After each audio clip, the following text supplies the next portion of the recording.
Back in 2020, Garmin released their updated version of their 750 series navigator, the GTN 750Xi. With it came a whole slew of upgrades, both physical and internal. So let's dive into those upgrades and the key differences between the Garmin GTN 750 and the 750Xi. Let's start out by talking about the physical differences.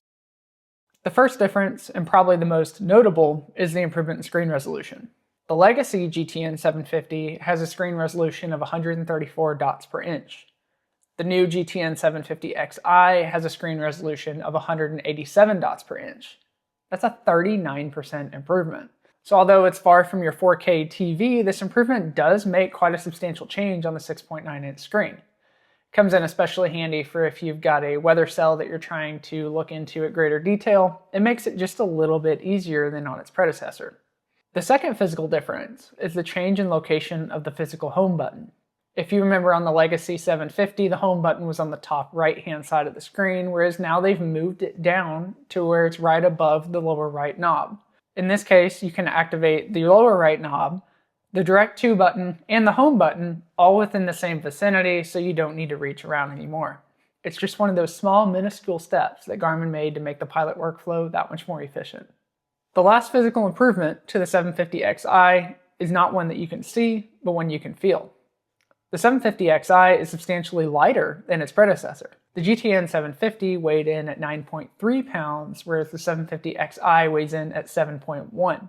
That gives you an extra 2.2 pounds of useful load for the same application. Now they do have the exact same physical size and the exact same connectors on the back, so you could theoretically just swap a 750 for a 750Xi in your current application and gain 2.2 pounds of useful load right there. Although this may not be a substantial change, every pound does count in a light general aviation aircraft, so any instance that I could get an extra 2 pounds, I would take. Let's move on to talk about some of the internal differences on the GTN 750Xi.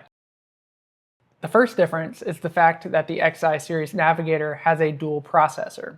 Compared to the single processor on the legacy unit, the Xi series is much more responsive to touch commands and it boots up 50% faster. Now, although the exact figures aren't published, Garmin has advertised that the dual processor, although more powerful, is more efficient than the single processor before, resulting in less current draw on your electrical system. The second internal improvement on the GTN 750Xi is the fact that it stores database information internally. On the legacy systems, it stored all the database information on the SD card itself and was constantly reading from the card. This is one of the large contributing factors to that reduced boot up time that we talked about earlier, but it does come with some other added benefits. It also increases the reliability of the GPS because now you've eliminated the risk of having a corrupted SD card. This internal database storage also opens a couple of new doors for how you can do database updates. Although you can still do the database updates through an SD card like the traditional way, now you have options to update via a USB cable or even over the air through the FlightStream software. The GTN 750Xi also has some software improvements over its predecessor to increase pilot safety and situational awareness. The first one is the Glide Range Ring. This is a map overlay on how far you can glide in the event of an engine failure, and this dual processor makes it possible. The second software improvement is the Best Glide Airport Indicator. This is indicated by blue chevrons overlaid on the map screen, and it uses the information previously discussed to be constantly recommending you an airport to glide to in the event of an engine failure.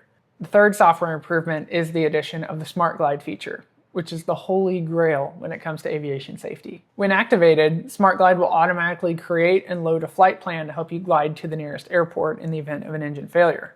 If you have a coupled GFC 500 or 600 autopilot, it will automatically take over, pitch you for best glide, and begin turning you towards that airport. When it tells you to maneuver and land, at that point you would take over and manually land the aircraft. The 750Xi will also go ahead and load the CTAF or the tower frequency for that airport and give you the option to squawk 7600 for an emergency. Smart Glide will also reduce all unnecessary data from the screen to minimize pilot distraction.